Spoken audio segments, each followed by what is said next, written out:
Ghosts. They're everywhere. My mother and my mother-in-law have both had supernatural experiences. Any city worth anything has its share of ghosts, including Albuquerque, New Mexico. Why, there could even be a ghost right here beside me as I make this video. And, in fact, there is. This is Scully, by the way. She will be fading in and out throughout the video to give us some insider information on ghosts. So one of Albuquerque's most beloved ghosts supposedly haunts the KiMo Theater. Okay, beloved sounds a little weird for ghosts. Scully, can ghosts be beloved? Okay, well thank you for clearing that up. Anyway, let's talk about the second creepiest thing about the KiMo Theater.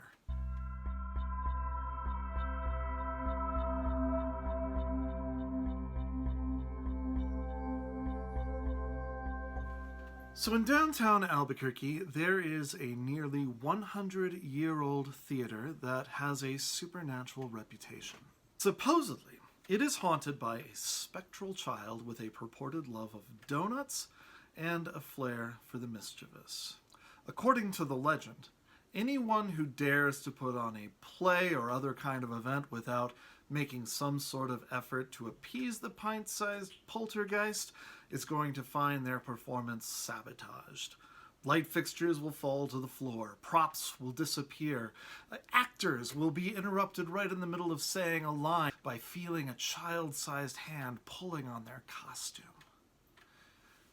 So who is this ghost? I mean, every ghost has to be a spirit of somebody or something, right? Right, Scully? Hey, Scully, who are you the spirit of again? Oh, last year's Halloween costume. Now, before we get to the ghost itself, let's do a quick crash course on the history of the KiMo Theater.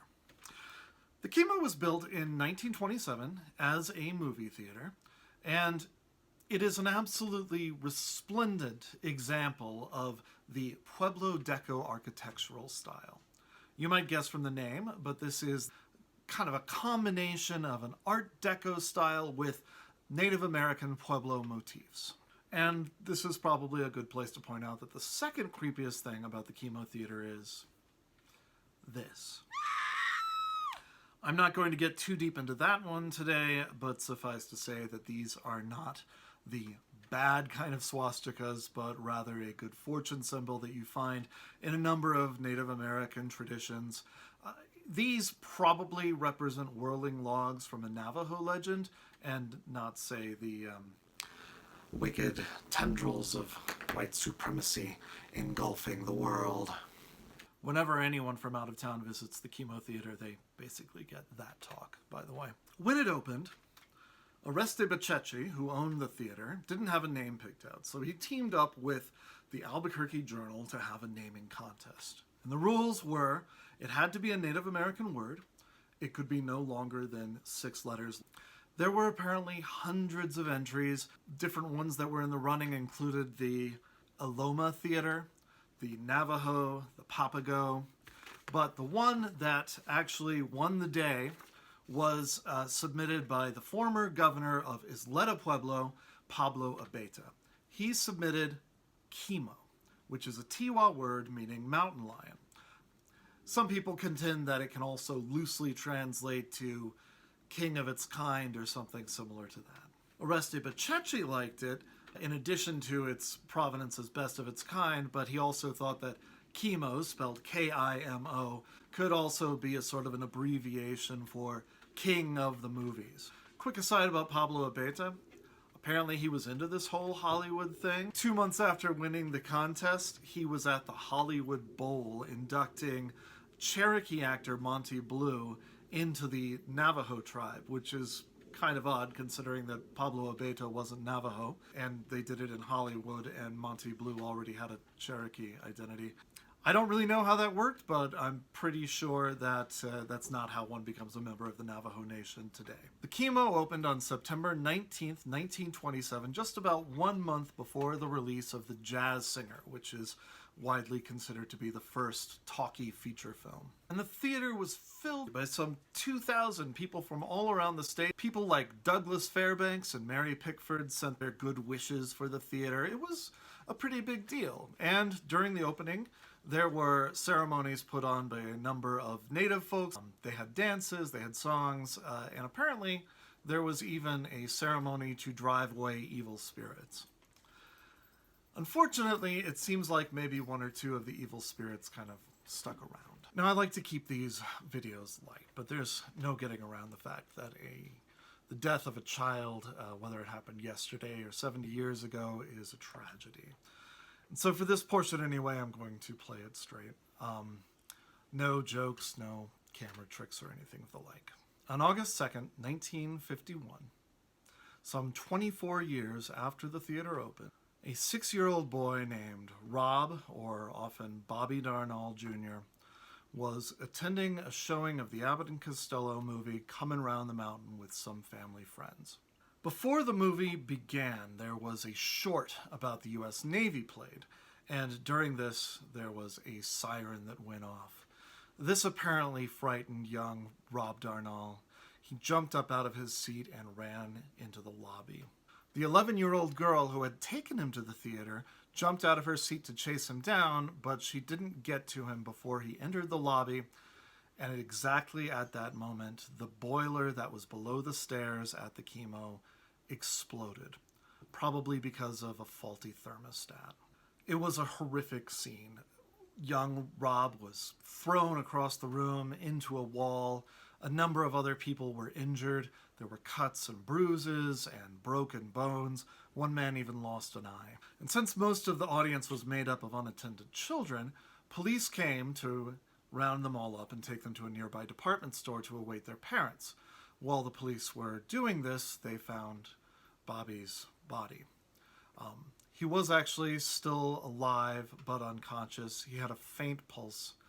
They put him in the ambulance to take him to St. Joseph's Hospital, and unfortunately he died on the way. As you can imagine, his parents were devastated. It was a dreadful, tragic story, but it's also the kind of story that probably no one today would really remember unless they were somehow connected with the incident itself or the boy who died. But a strange thing happened sometime in the 30 years after that. Bobby Darnall Jr., or Rob Darnall Jr., became a ghost. Now, I don't mean a literal ghost, because, frankly, I don't believe in ghosts. Sorry, Scully. You might want to sit this part out, because I might hurt your feelings a little bit. The story is that at some point, people started to notice strange things happening around the KiMo. Footsteps down empty halls. Shadowy figures in empty rooms. Items going missing. Perhaps the most dramatic example occurred during the 1970s during a performance of A Christmas Carol. Local author Benjamin Radford conducted interviews about this incident for his 2014 book Mysterious New Mexico, right here. And I absolutely have to recommend this book if you have any interest in mysterious or supernatural happenings in our state, especially if you're interested in finding out what the facts are behind them. Just as an aside, look at that cover. That is like the most terrifying cover, and I literally have to be careful about leaving this book lying around because my children, both of them, have had nightmares about this cover.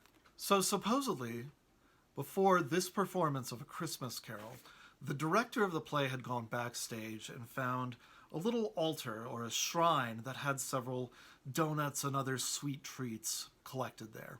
He assumed that they were just trash, and he picked them all up and threw them away, not realizing that they had been put there to appease the ghost of Bobby Darnall Jr.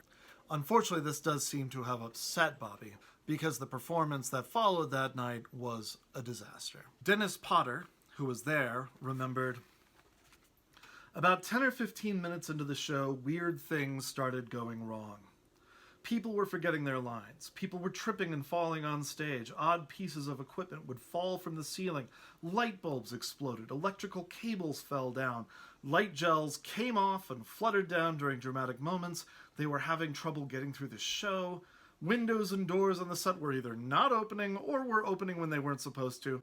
It was just really weird. And you have to admit, that is pretty convincing, right? But actually, it's a good example of why stories like this often don't really hold up to scrutiny.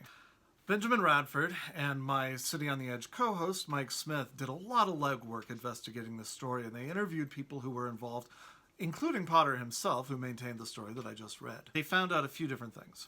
One was that the play actually took place in the 80s, not the 1970s, so Potter had misremembered the date of it. And most of the other people that they spoke to who were in the play, including the director, didn't remember the things Potter describing as having happened. So at the very least, we can say that Potter misremembered the events, maybe even exaggerated over the course of the years since the play and when Radford interviewed him. But does this mean that the ghost doesn't exist? Scully? Thanks, Scully. You're a ton of help. Now, there are lots of other stories about ghostly happenings at the KiMo.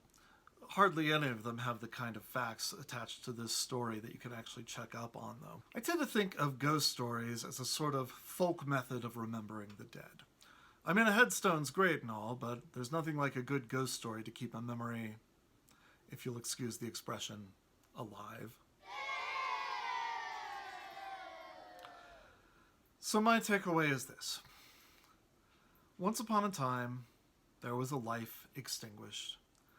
And this is our way of kind of honoring that life and keeping little Bobby Darnell Jr.'s memory with us. So go ahead, and assuming that the pandemic that's currently going on as I record this actually ends at some point, and you can go out in the world again, take that tour over at the KiMo Theater. It's an absolutely gorgeous building, and it's well worth your time. And there will come some point on that tour where the guide will tell you some version of the story about Bobby Darnell Jr. Instead of getting all creeped out about it, maybe take that as a moment to honor his young life, which was cut altogether too short about 70 years ago. Thank you for watching. This video was made possible by generous contributions from our patrons. Become a citizen of City on the Edge at patreon.com/cityontheedge. Oh, and they leave toys these days instead of donuts. No pastries allowed, because that's how you get ants.